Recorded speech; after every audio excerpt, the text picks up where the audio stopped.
In this very, very short commercial break.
Thank you and welcome back to the final segment of the show for today.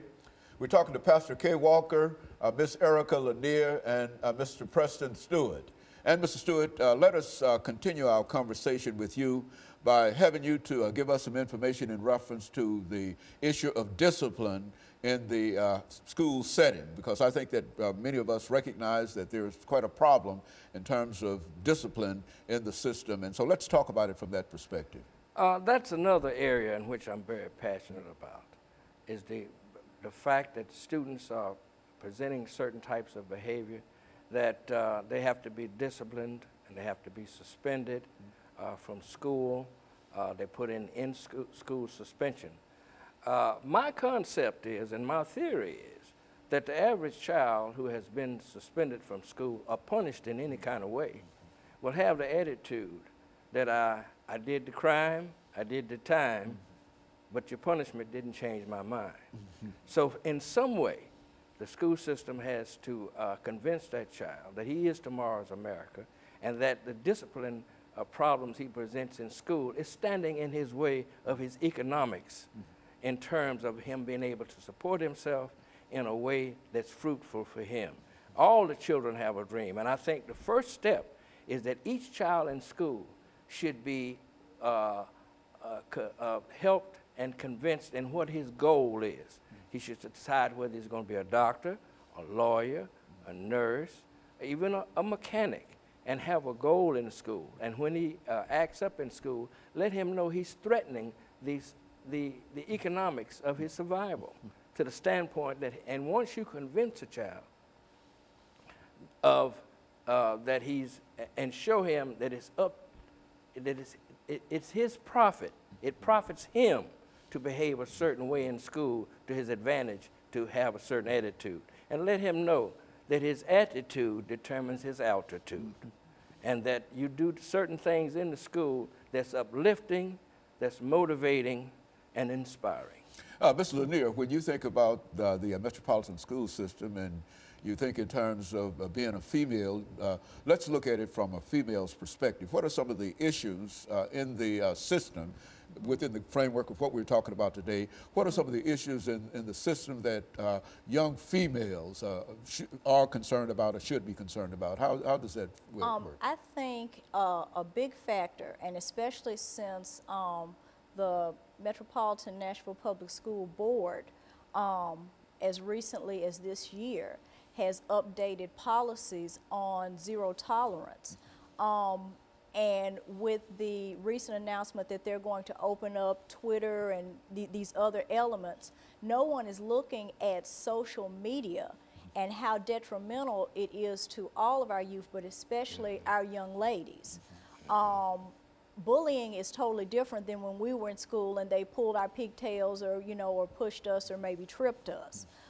There are some very nasty things that are communicated about these young ladies and to these young ladies.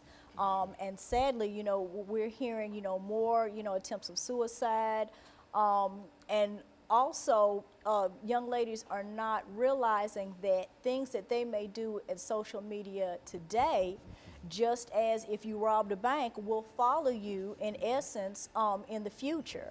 I have a friend who deals with student aid, and she said that one of the first things they do before they decide whether or not they're going to give a student any type of financial aid is they go out on social media to see what type of student this is. So you could be a straight A student, never got in trouble, but because of one single misjudgment on social media, you know, be passed over for financial aid, for a job, or numerous other things. You know, Pastor, I think that that's one of the things that we rarely think about in terms of how detrimental some of this can be to our young people. And Absolutely. You know, Dr. Haney, here's what we want to really have the Metropolitan Nashville Public School system feel. We want them to feel the presence of the Educational Committee of the NAACP, as well as the full backing of the NAACP when it comes to and relates to our children's education. We have an expectation, Dr. Haney, that if a person is in the school system as an educator, we have an expectation that when a parent send their child into that school system, that their child is being educated, that their child is being treated right, their child is being treated fairly, and being treated with a level of professionalism. We have an expectation that the principals in the system, when it comes to this zero tolerance thing, that they exercise more flexibility than they're exercising instead of just booting the children out of the school system as a whole, you know, in terms of, and rather than trying to find a way to teach them. Well, Mr. Stewart talks very well about this character education. So if we got zero tolerance and you got the possibility, the potential of character education, which is active in some school systems, I think in Texas, Houston, and stuff like that. But why not here in Metro? These are things that we want to see implemented within the Metro Nashville Public School system, because we want to be able to find a way to properly educate our children, and we want them to be educated by trained professionals who's going to act in a professional manner. It's not going to be disrespectful toward our children and the like, because if those things are happening, rest assured that the NAACP, we're looking, we're watching, we're going to be at your meetings, we're going to be in your face, we're going to be where we need to be so that we can guarantee that a child, a mother who sends her child, a father who sends his child to the school system, that they can have a reasonable assurance that when they go off to work and when they retrieve their child in the evening, their child has been exposed to an environment that cares, concern, and is properly educating that child. And we're not settling for anything less than that. This is what we expect, this is what we're moving toward, and this is what we're going to accomplish in this situation. Very good. Mr. Stewart, we've got about 3 minutes. Let's start off simply by summarizing some of the things that you would like to see done in reference to what we're talking about, and then allow Mr. Lanier to continue on, and then we'll wrap it up for the day. We also hear a lot of comments about when young people come to the school environment, that a lot of behavior stems from parenting. And there's an implication in terms of imposing the idea that parents need to have parenting sessions and so forth and so on like that. I would venture to say that any parent, you couldn't convince them they're not a good parent, no matter what kind of parenting they are and what kind of parenting style they have. But to involve the parent in doing some things that would be conducive to helping that child have behavior in school that is allows him to matriculate in a positive way. In other words, have his dinner ready when he's home. Be able to provide a quiet place for him to study, and encourage your child, uplift your child, inspire your child, and motivate your child to feel that that education is very important in his life. In other words, when you do that, then you're going to realize some gains in your investment as your child. Mr. Lanier, what do you think about that in terms of what can be done? I think that, of course, all of us need to be constructive in our input in terms of children, But I think also it's important that as taxpayers and voters, that we voice and hold accountable the administration that is duly responsible for educating all of our children. Especially as voters, and I think that all of us would agree that there is a political element within the school system in a real sense, Common Core and et cetera, and et cetera. And I would imagine that each of you would encourage more people to participate and find out exactly what's going on in reference to Common Core, and to try to do our best in terms of making it viable in a real sense for the children that, not only African Americans, but the children that are served by the National Association for the Advancement of Colored People.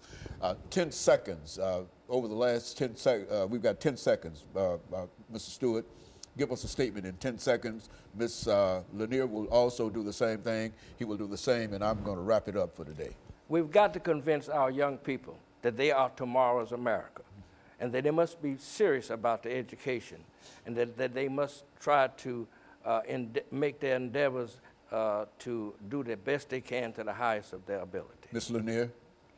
It takes $9,200 a year to educate a child. It takes $23,000 to house an inmate. We need to focus on being success stories, not statistics. Very good. And so cost effectiveness has a very important part in this. And of course, let me thank the three of you for coming by and giving us that excellent information. And let me encourage our audience to tune in again next week for another informative edition of Comments. Thank you and good morning.